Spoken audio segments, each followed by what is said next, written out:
I'd say try not to feel like what you were saying. Don't feel like you're stuck, because you're not. Take a big step back and realize that this isn't the end of the world. It will all work itself out. Like, look at your other options. There's no problem in doing that, and don't be in a rush either to make the decision. Friend, here's something I don't know if you know. While the podcast was a thought of mine for a long time, Thinking of Me absolutely could not be doing this without our very own Wizard of Oz, Kyle, at Putnite Podcasting Solutions.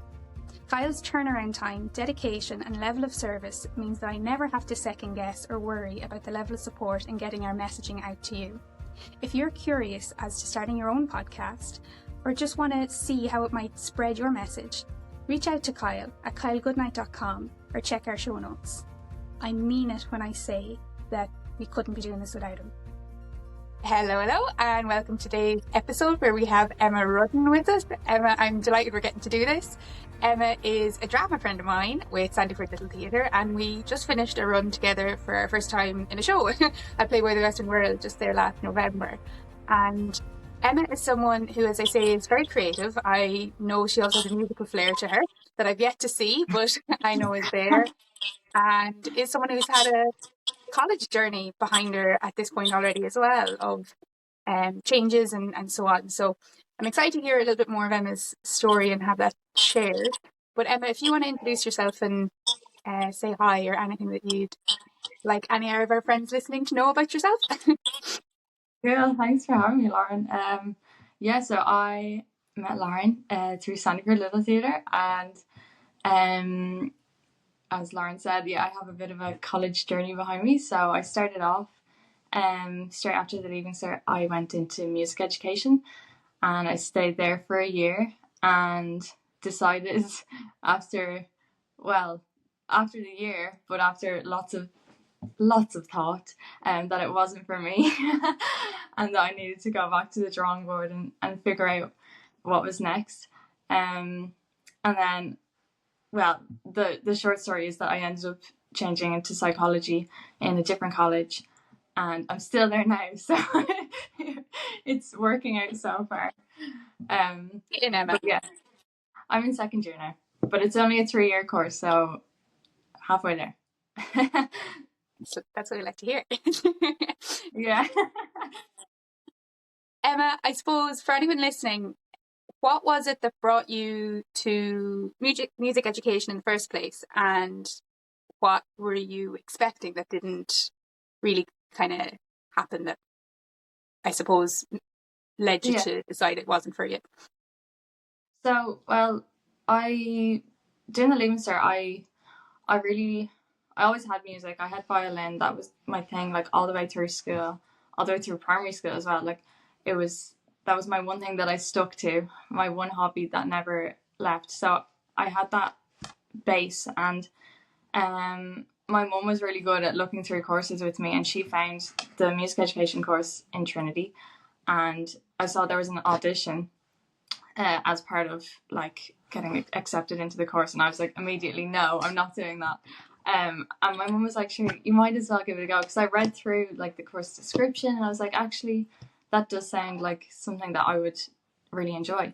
And also, like, getting the teaching degree as part of it was like amazing, like for jobs in the future and stuff like that. So I went for it, and the audition went well, and got the conditional offer.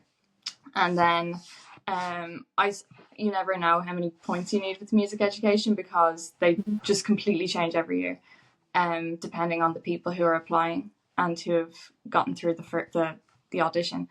But yeah, so that went well. Then the Leaving Cert went quite well, and I had it as my first choice, because I thought, I've done the audition, so like, of course it would be my first choice. Of course that's what I want to do. I'm already halfway there. And got in, and then it wasn't an immediate realization. Like, I didn't go into the course in my first week and be like, no, not for me. Like, I was having a really good time, actually, which was kind of what made it more confusing when I decided that it wasn't for me, because I was like, well, I've made all these great friends, I thought I was having a good time, so why is something changed now? But I think it's like there was a build-up of things, like teachers who I was seeing like a side maybe of the classical music world that I hadn't seen before, and I was like, actually, I'm not a fan of this. This is quite toxic. And I think also picturing myself as a teacher, like I was thinking way too far ahead, to be fair, but I couldn't picture myself being a teacher for the rest of my life. I was like, there's definitely more that I could do than just this degree. And also, like, people ask me all the time, like, why did you leave? Or like, they just want like a really like compact answer. But I don't think you need a reason. Like, if something feels wrong and you know that it feels wrong, you don't need to be able to explain to anyone else. Like, once you know and you can get yourself comfortable with the idea that it's not right, then I think that's enough. Like, you don't need to be able to have this big, grand story of, oh my god, like I had a big falling out with this person or whatever it is. Like, you don't need that. You can know 100%. yourself. Yeah. That's exactly So it. that was, And I have I know we chatted before, Emma, and in case anyone's listening and doesn't know some of my story, like I was the exact same. Not music education, but it was drama, theatre and performance. And I left that degree, but I had gotten into Trinity, and I'll kind of tell that in a second. But what you said there of when you're explaining to somebody else, like I was loving the course, but it was kind of all the outside things, and that wasn't really kind of adding up, and couldn't really yeah. get my own head around why I was wanting to leave and what was happening. And that took me like the guts of my 20s to figure out then afterwards, because it was still something that Yeah, would come I'm up. still the same. Yeah, and people would still ask, well, why did you leave? And Yeah.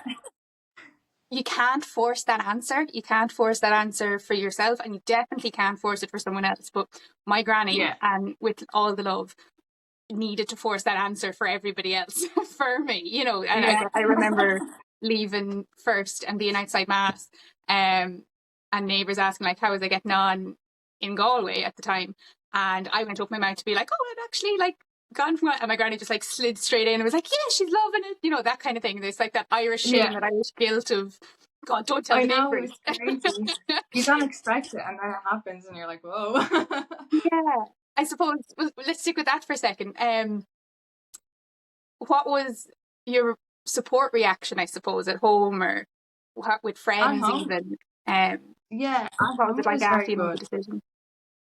After the decision, I was in bits because I I had made like two of my best friends in college, and it was like that was quite a big deal for me as well, because in school I hadn't had that experience. Like, in school I was very much so happy with how I was doing academically, but I was never happy with my friendships. And then I went into college and I was like, oh my god, I have these two really good friends now, but I'm not happy with what I'm doing academically. So it's like I can't get the balance right.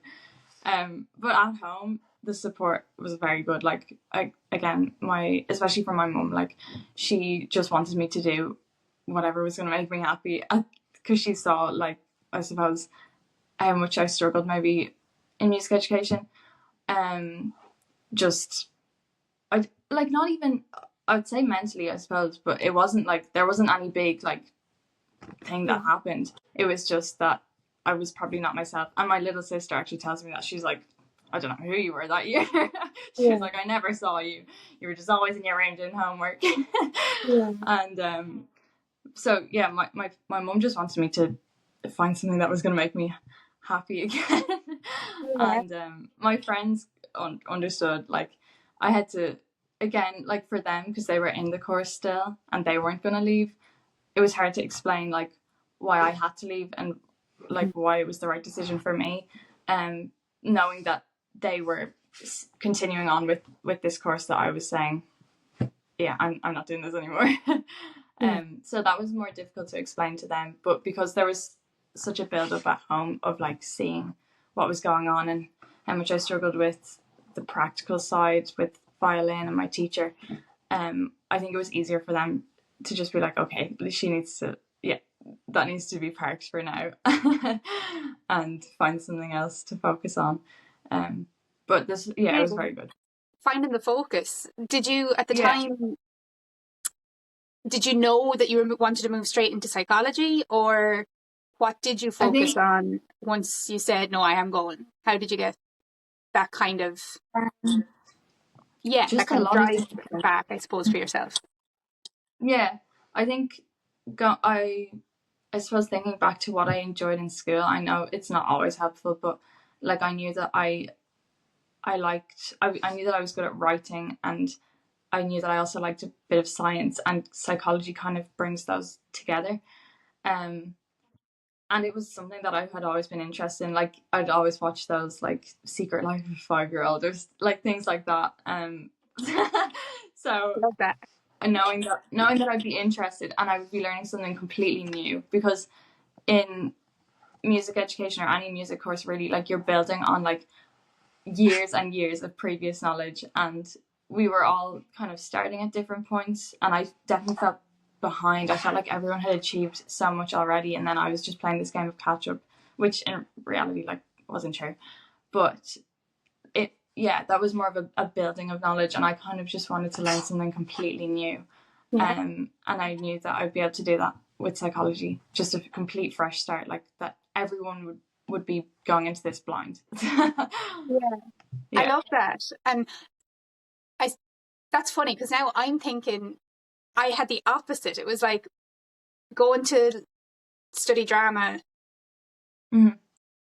That was my new thing, and I had Yeah. that first. And then after I made the change and I said, no, I'm going back and doing teaching, which was originally what I always thought I wanted to do. So my story was I only ever wanted to be a teacher, but the only thing I ever liked was drama.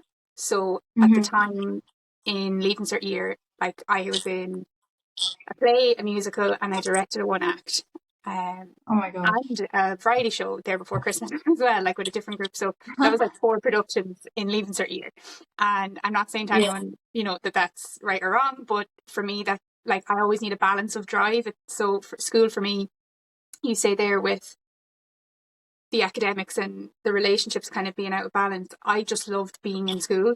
And the fact Yeah. that I did well in school was a bonus. The fact that Yeah. once I was in the class and I understood it, I was like, yeah, I have it. And then you do the homework and study. And I really had it then, but it was more so the whole experience. Like I loved everything about like student council and all things, just school. I loved my school.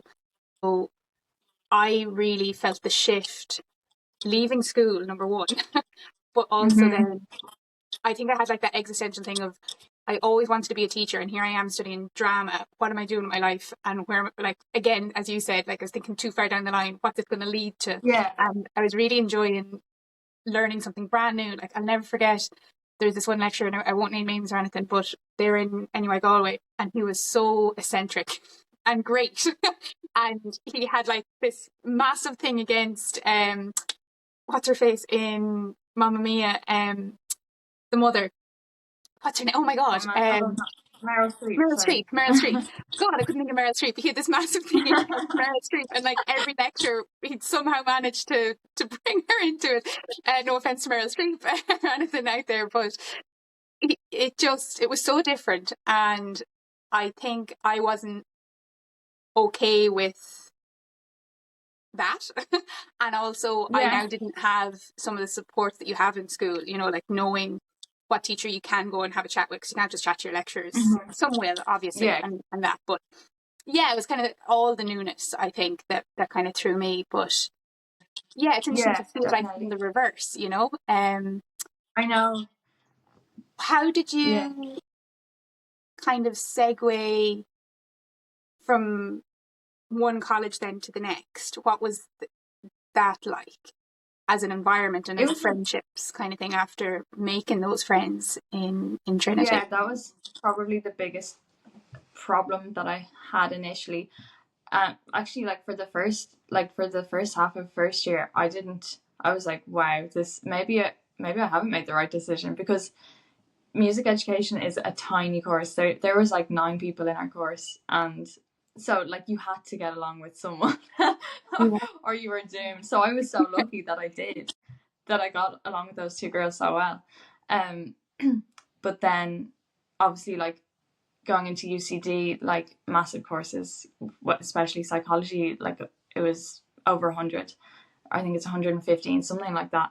And I was lucky that I did actually know one girl going in. Like we had a mutual friend, so the first day I was able to kind of go in with someone, just knowing of them and like having like a little bit of a support, like not going completely on my own. But like we haven't stayed friends. Like you don't have to, keep that one person that you just happen to know and we have to stick together. Like it wasn't anything like that. It was just nice to have someone to go in with into this big massive lecture hall, because I'd never experienced that even in my first year of college in Trinity. Like we were in a tiny classroom most of the time, but I definitely struggled then, finding like my people or even person, because immediately it was very cliquey.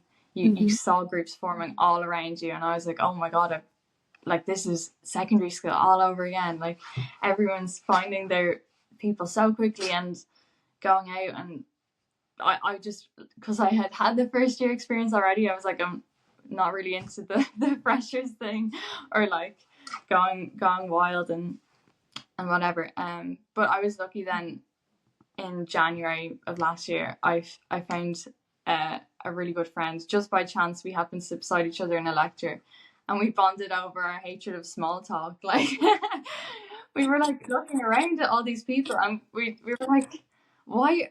It's January, and we're still having the same conversations about where are we going out tonight?" And like we both kind of we got that in each other, and that's been something that we like to have a proper conversation.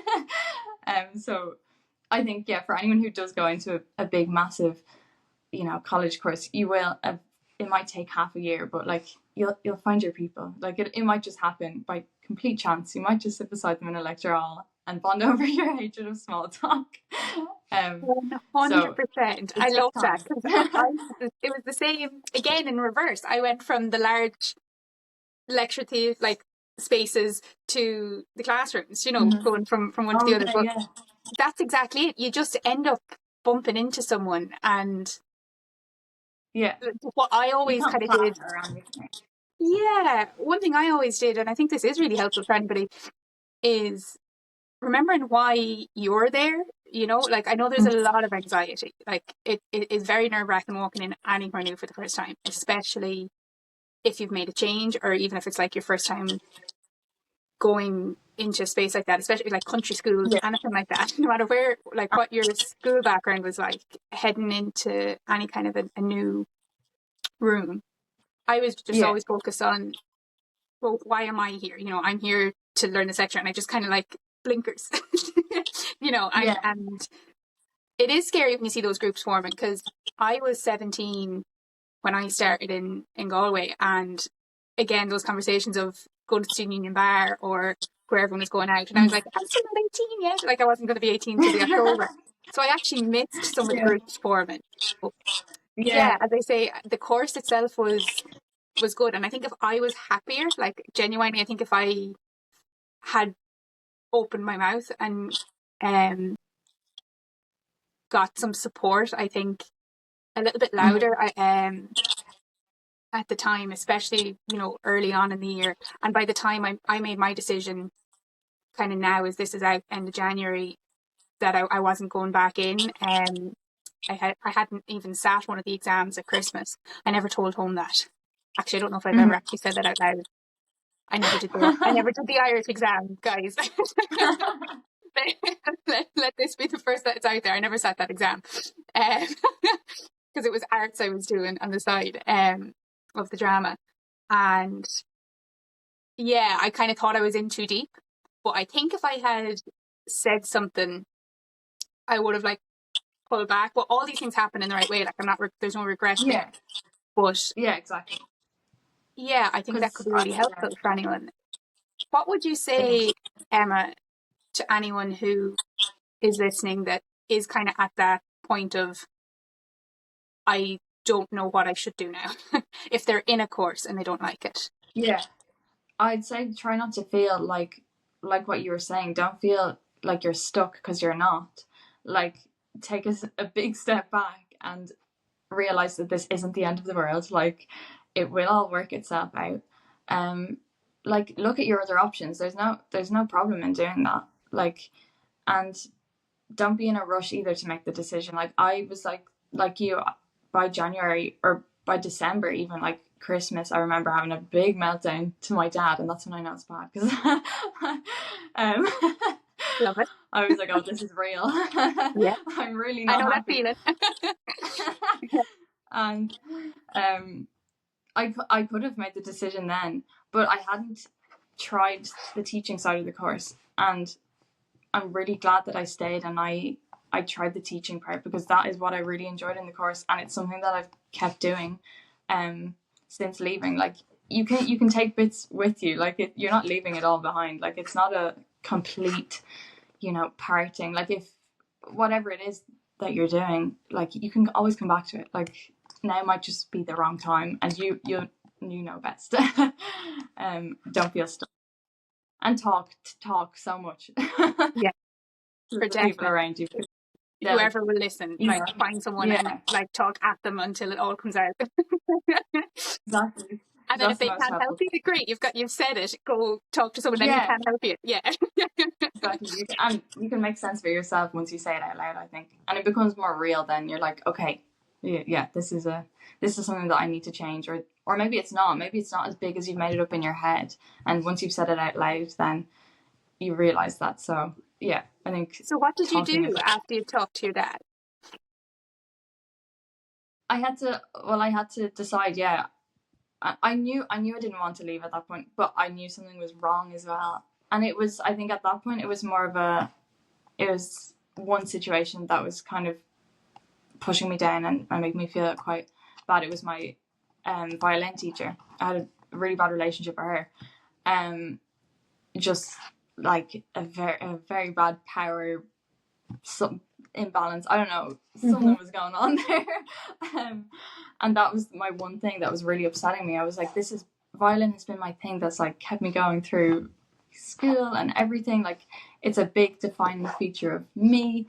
So why now is it something that she's like, it felt like she was trying to like take that away from me or discredit me, like that I wasn't good enough or whatever it was. So I knew like I couldn't let that one thing, that one person, like make my decision for me. Her being horrible to me wasn't a reason for me to leave at that point.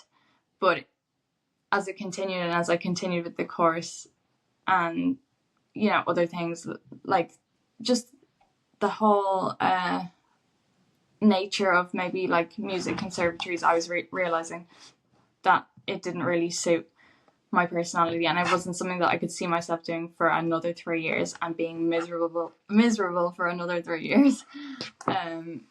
So then that's when I started talking again, probably March or April, to my mum, and being like, okay, I need to stick I need to sort out my CAO again and do all those things that come with it. You forget that you have to actually do Do all something that. about it. Yeah. And there's a huge trauma block to it. Like, it's like, I'm not doing that again. There's a huge blockage. I remember like that after I made the decision, and then I like reapplied straight away for like home ec teaching, because as I say, it went from, okay, the creative isn't working, so let's just do the sensible thing, Yeah. so I was like, yeah, let's just be lying straight for that. I didn't even open up my possibilities again, but I just went with this one option. Yeah. Like, I put the two down. I put home ec and religion down first, RE, religious education, and I put down home ec and Irish second. And I don't even know still to this day why I even put it down as the second option when I didn't enjoy it in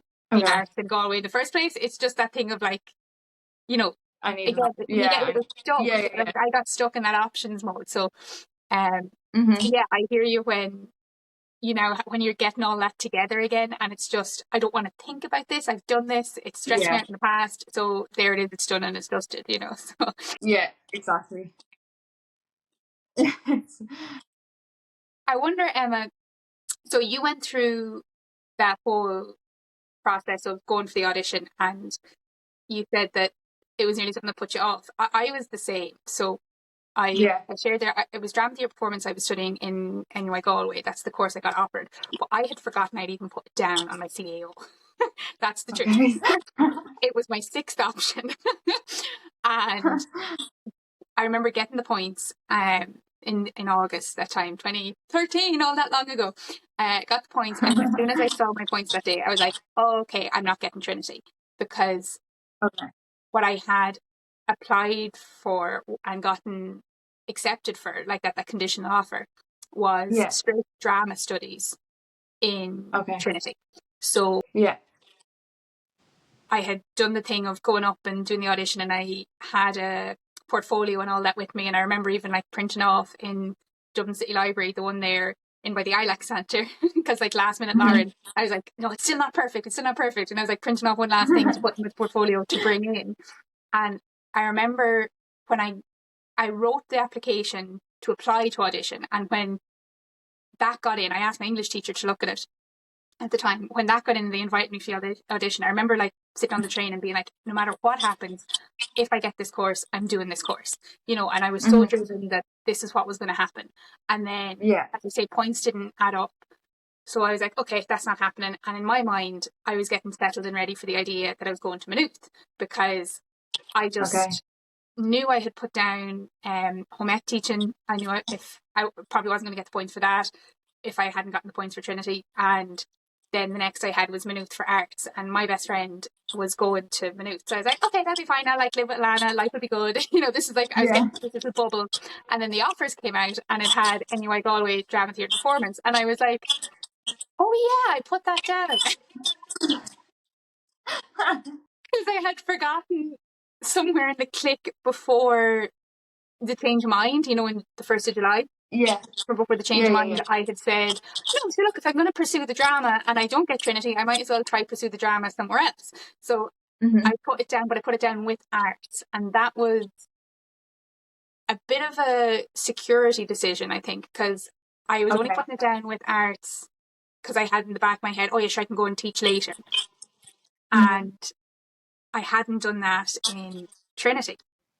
It was just straight drama studies. So without all the ins and outs, I do think that if I had gotten then in the second round, when the offers came back and I got Trinity, and if I had said and followed my gut of, I had promised myself if I got this, I'd have gone with it, I might have stuck with it. I do actually really think that, because I was really enjoying all the drama lectures. It just was the arts that was kind of starting to stress me out and starting to make me question my future. Because it was like, oh, I always wanted to be an Irish teacher. I don't like the Irish. What's this about? It's like, history is really fun. When did that happen? You know, like that was starting to be the thing, rather than what I actually really wanted in the first place of going to study it. Because it was in the second round I got the offer, even though there was a 50-point gap, and I didn't take it.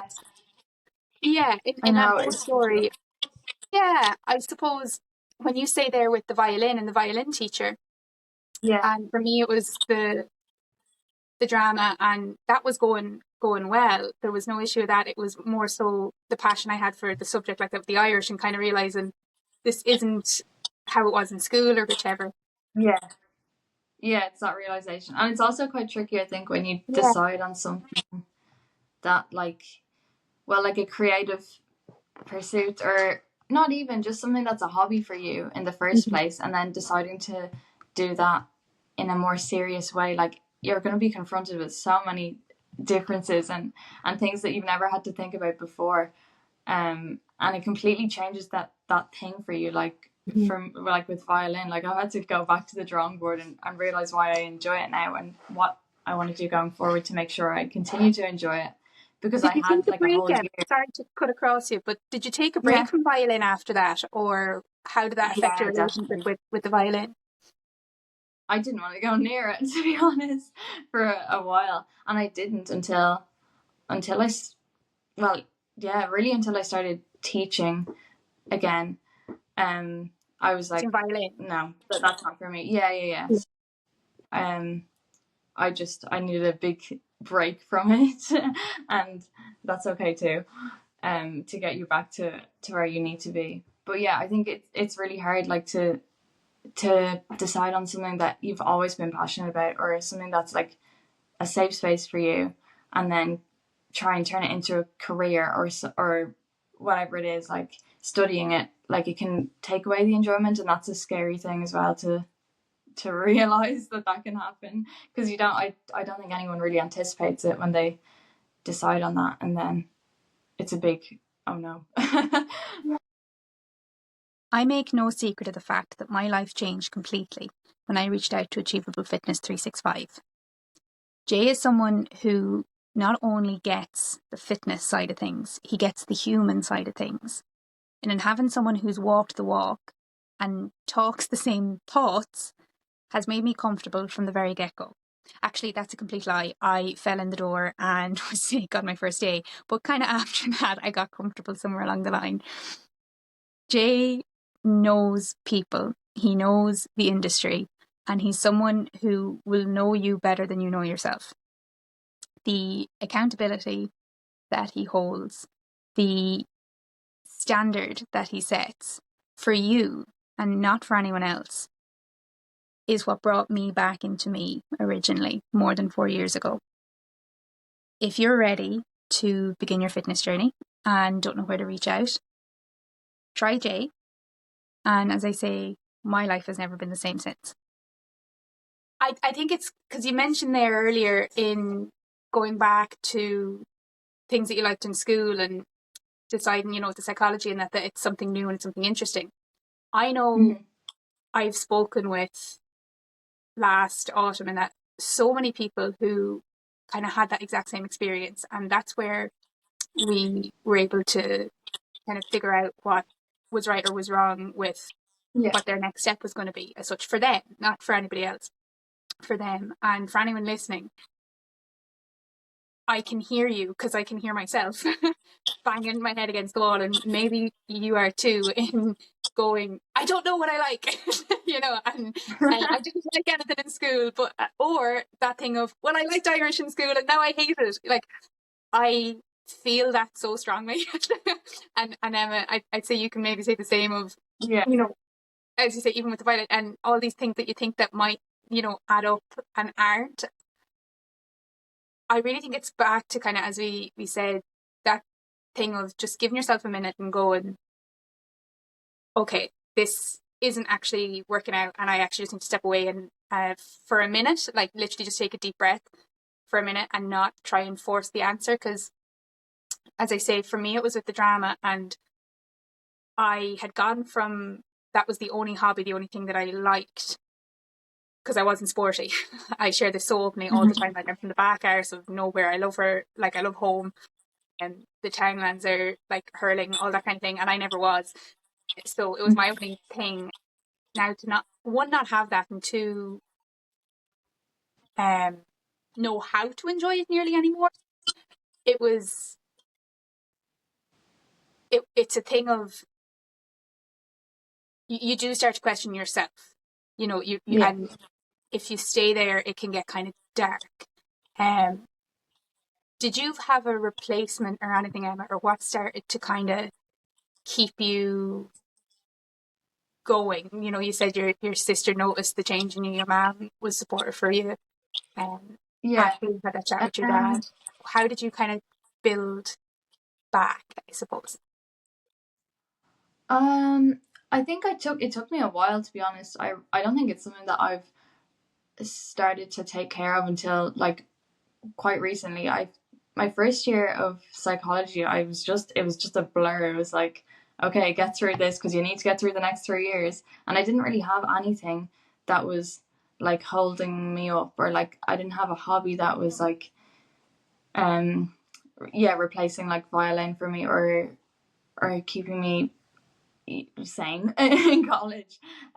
But now, because I've realized how important it is because I didn't have it for so long, I think well, for me, I'm trying to again, going back to things that, well, more so that I enjoyed as a kid. Like, I was such a doodler, and I loved art, and that was another thing that I kind of had that same realization on in secondary school, because I did art for junior cert, and I was like, why is this all of a sudden a stressful thing that I don't like?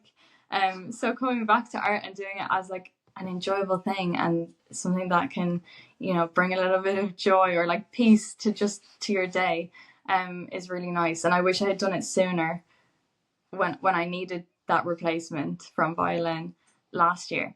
But yeah, I think it's important to realize you need these happy things that you can do every day or every second day. Yeah. Um, I feel you on the that blur keep though. I feel you on the blur of first year going back, because yeah. I did that too. And my best college friend, she'd tell you, we lived together in first year, and she came into the room like literally day one or day two after we'd moved in. And she's like, "Oh, like when are we going out?" or something along them lines. She'll tell the story better because it's from her perspective. But Uh-huh. I was like, "Oh yeah, somewhere like maybe around Halloween," and like her jaw dropped because I had that thing of after doing the year. I had no kind of blowout in first year in Galway because I wasn't 18. I kind of missed all the pressures and all that kind of thing. And then now it was, okay, now this is serious. Like, you're after like dropping out of the course. You have to like get this right. It was like that kind of, Yeah, exactly. what's the word? Blinkers. Like that, Yeah, yeah, that's yeah, big focus. So, exactly. and then as you kind of settle into the change, you can kind of see what keeps you boosted, and is it like that, the hobbies. Hmm. Yeah, definitely. What It's do you hope important, really. now, Emma? What do you see now? Like, what with the psychology or everything you know now about the idea that teaching maybe it wouldn't be something that you do forever for the rest of your life. What do you kind of see as your Yeah, future right now, or how far can you right see? now it's funny because even though I was so scared of teaching initially, it was because I was thinking so far ahead. Now I think that I could really enjoy enjoy teaching, and I can see that for like the next few years, like just the ones right ahead of me now, like the next 5 years, I can see myself continuing to teach and really enjoying it. Further ahead, I think if I stick with psychology, because again, like there's no limits, which is something I've learned. Like just because you're studying something doesn't mean that that's exactly what you have to do, and you don't have to, you blinker down on that one thing. Um, I would love though to look more into like therapy and stuff like that because I love talking to people, and you have to think about what you like and then apply it, I suppose, to the skill that you're on, like owning in on. Yeah. I don't know.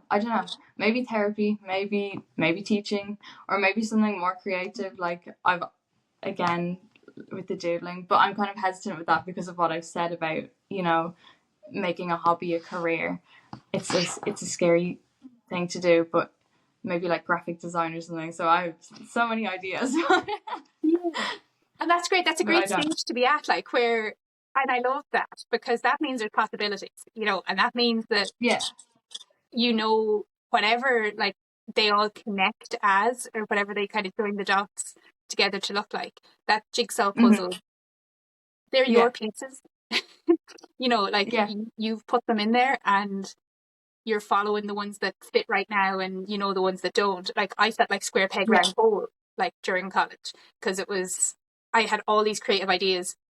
I only ever wanted to teach. I loved teaching practice. Like when we go out in school placement, it was because we go out for 4 weeks every year, and then it was 10 weeks or something in the final year. That's what I Hmm. lived for, like, because it was the thing of a little bit like I already know this, like some of the lectures, Yeah. and that's not saying being cocky, but it was the kind of thing of like, yeah, we've done food science for 4 years now, I get it, and I've just done all my leaving cert art. It's like there's only so much that I can see the chemistry of like how to make a carbohydrate, glucose, all that kind of thing. Hmm. It just, that side of it wasn't interesting for me anymore. It was, let me get with the people, and I Yeah. always was and still am like a people person. So I know no matter what it is I do, and I know I've known this for a long time, it has to have a human in some way on the other Yeah. end. Like even the computer stuff that I don't like doing, it's no, this is going to a human. So I push through it, you know. So I think it's in finding, as you say, a skill that works for you. And maybe if anyone listening, it's the exact opposite. You don't want to be anywhere near humans. I better not. I bring her into nearly every episode I chat about, but a family member of mine, I won't out exactly who, does not like humans. And I could never understand why something like beauty or that was a passion for her wasn't something she wanted to go down as a career. And it was that thing of the skill was there, but didn't want that interaction. She wanted to keep that for herself. You know, she wanted to keep that kind of thing just for her and wanted to avoid other people. So she works kind of with robots and that kind of thing now. So and doesn't have as much of a human interaction. So, and same for some of our other science friends that I have been on here and are yet to come on and all that kind of thing. And for anyone listening who maybe has that maths mind where you're quite happy to be left alone to problem solve on your own. And then I think us, the creatives, we need something. We need like, I think we need that kind of a pull. So it's an interesting one to think about for definite. And I'd love for sure. maybe us to mastermind that together. Of what is it that's kind of brings and pulls and pushes that hobby and that job or that work. I'd love to kind of go down that road further again if you'd be up for it. Yeah, sure. I'm wondering, Emma, at this stage now, kind of knowing that you can't, like, everything you're doing is the right pieces and you're moving forward in the right direction, what would you say keeps you like accountable to you now and not to anybody else? Like, not that thing of I'm worried about what someone might say if I change my mind, or knowing that like you made such a big decision like that to change your course, all that kind of thing. Like, what is it that I suppose keeps you centered? Keeps me centered. God, this is a big one. I suppose knowing that I've done it before, like knowing that I've made decisions for myself before, and I know that I can do that again now.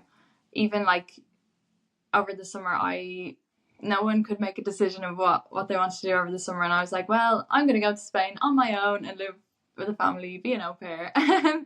So I know that I will ultimately just, you know, if the decision needs to be made, I'll make it for myself, and I've done it before, so I can do it again. That's what I think, would be the thing that keeps me grounded in my decision making, knowing that it's been done before. It's not impossible to do it again. It might be hard, but it gets easier to make, decisions for yourself. And No, so. for definite. I love that because it's so true. Whenever I get scared of hitting a bit of a wall or getting a little bit stuck, it's like, no, I've done this. I've figured this out. I know I can do it because I have done it. Like, it. So once you've done it once, it's so much easier. Tell us about the au pair. What that was like, and heading off on your own. Was that your first time to travel on your own, or? Yeah, exactly. My first time, and like it was a great first experience to have, being alone in a foreign country, because I still had a family over there because they really took me in and they were so good to me. And I was doing something as well that I was familiar with. I was taking care of kids, which is, like teaching. I was bringing things that I had learned in teaching and applying them to my everyday with the two girls I was looking after. They were twins. They were 10, which was a really nice age as well, to get to work with. But I didn't have to work with them. I just got to live with them and be their big sister for 6 weeks. So it was lovely. Like, I would highly recommend, especially if you've never lived away from home, or if like my mum is always worried about me, like when I mention like solo traveling or anything like that. She's like, would you not au pair again? Because you're going to a family, and you have like you still have a support over there, even though you don't know these people at all. I got off the plane, I mean, I had to I had to fly to Stansted and then fly to Zaragoza where I was going because there was no direct flight from Dublin. And I remember being in Stansted being like, what am I doing? Like, these could be complete nutters. I don't know who I'm going to. Like, I've talked to them over the phone twice. I was like, I could just go back now. And I actually had that thought. I was like, I'm only in Stansted. I could actually go home now.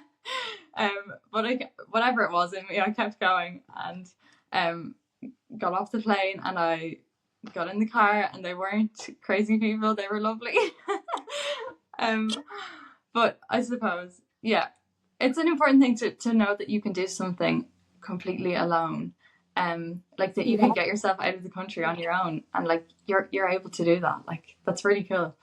That you have the freedom to be able to take yourself up and go somewhere. I think that's really cool. Definitely. I love that. I actually didn't know that with Stansted. That's so funny. I had a bit of the same when I decided, so I had done a good bit of travel and all that kind of thing. And then I was in a relationship through college and that. So kind of everything I was doing was kind of, we were doing it together. Or the one time I did kind of fly on my own in that relationship. I'd flown on my own before that, but I was meeting a friend on the other side, that kind of thing. So I remember when I decided I was going to Greece, and this was in my final year of college when I had deferred. So again, January blues, guys, are very real. So sometimes it's just a build up of things that haven't been working, and that's a whole conversation. So for anyone listening that's in January blues, you know, again, find someone, just talk it all out, and then if they can't solve your problem, go find the person that can solve it. But the deferred course at that point, I had deferred the end of my final year and I didn't know what I was doing, and it was the kind of thing of, okay, well, there's nothing keeping me here, I'm going traveling. And I found a company that advertised that you'd have your bed, you'd have a rep, they'd get you a job, and it was 1 month, and I was like, okay, let's do that. So, and I've always wanted to see the blue waters, so I just said, that sounds safe, you know, because at least I'll have someone on the other side that like half look after me. Now, again, that's a whole other story. And for anyone listening, please come back again. I won't go all into all the Zante stuff, but I had that moment. I had that moment in Dublin Airport, and my grandparents, you know, had dropped me off, that kind of thing. And I was just standing in Dublin Airport for the 100 millionth time, you know, and with my carry-on suitcase, and I had just checked in my bag, and it was that thing of, I am on my own. Like, I'll never forget that feeling. Like, I am on my own right now. And again, it was that thing of, I could just ring them and get them to come back and collect me. But when you follow through with it, it's so empowering to know, you know. So yeah, definitely. Again, like knowing that you've done it once, like you can do it again. It's the Emma, same I kind think of this thing. has been so great for anyone listening, as I say, our friends. If you had a question you could have asked someone when you were unsure of what to do, what would be a question that would have maybe changed your perspective or would have helped you a little bit sooner to kind of decide what was or wasn't right for you? God, a question. I asked so many questions, I think, at that time. So it's hard to think of one that would have really helped. I suppose it would probably be, I don't know, a question to my future self. Just wanting to know that, you know, everything will be fine. And one decision won't like define the rest of your life. Like it's nothing is as big as it seems. I think I didn't really need to ask a question. I just needed someone to tell me that nothing is as big of a deal as it seems. And that's something that I try and like remember every day now. Like when, you know, something small goes wrong, like, no, this isn't gonna ruin your day. Like and it's the same with like those big decisions or when you're feeling stuck. Like this one thing does not have to define the rest of your year, the rest of your anything. And yeah, I don't know, a question. It's hard to think of a question I would have asked, but I think I just more so needed someone to tell me that like it's not a big deal. It's actually not. It's all gonna be absolutely fine. Absolutely love that. tell us before we go, what's on 2025 cards? What's this year hold for you? Oh God, a lot of uncertainty again. Well, I have a wedding. My brother's getting married, so that's kind of like the big thing of the year. That's exciting. Yeah, that's exciting. Travel wise, I don't know. I think I'm thinking about au pairing again because I'm like, I like being able to, yeah, be able to say I'm going to do this on my own. No one else has to come with me. Like, come along if you want, but Yeah. but I'll be there. Yeah. And I don't know. We're talking about Japan. Me and my mum. That's something that I'd like to happen in 2025. Get to Japan. That'd be cool. And I don't know. Going to my last year of college. Like there's nothing big lined up. But I think just see what happens, and that's the most exciting part of a new year. Like you don't know what's gonna happen by the end of it. Yeah. I love that because it's like when you know, as we said, you've got the right pieces together. You don't know how they fit yet, but you know that it all lines up for you. Then that uncertainty is just fun. Yeah. Then it's just something that we can be excited about and see what happens because Yeah. we know we can fix it if there's something that goes wrong, and we know that we can do it, and we also know that whatever is here and whatever is coming is for me and that. So I love that, Yes. and I hope 2025 is great. And Thank you. we'll do this again. We'll catch up. Yes. Maybe see some of those problem solving of that career versus passion. That could be fun. Yeah, I really definitely. appreciate you coming on. Thank you. We'll see you soon. Yes, thank you for having me. That was so much fun. Thanks, friend, for listening to the Thinking of Me podcast. I hope you found something within our story today that lands for you. You can keep up with us on Thinking of Me blog, Thinking of Me coaching, and Lauren Jean on socials. Go to thinkingofmecoaching.com/checklist for your checklist for self-fulfillment. Until our next chat, talk soon, my friend.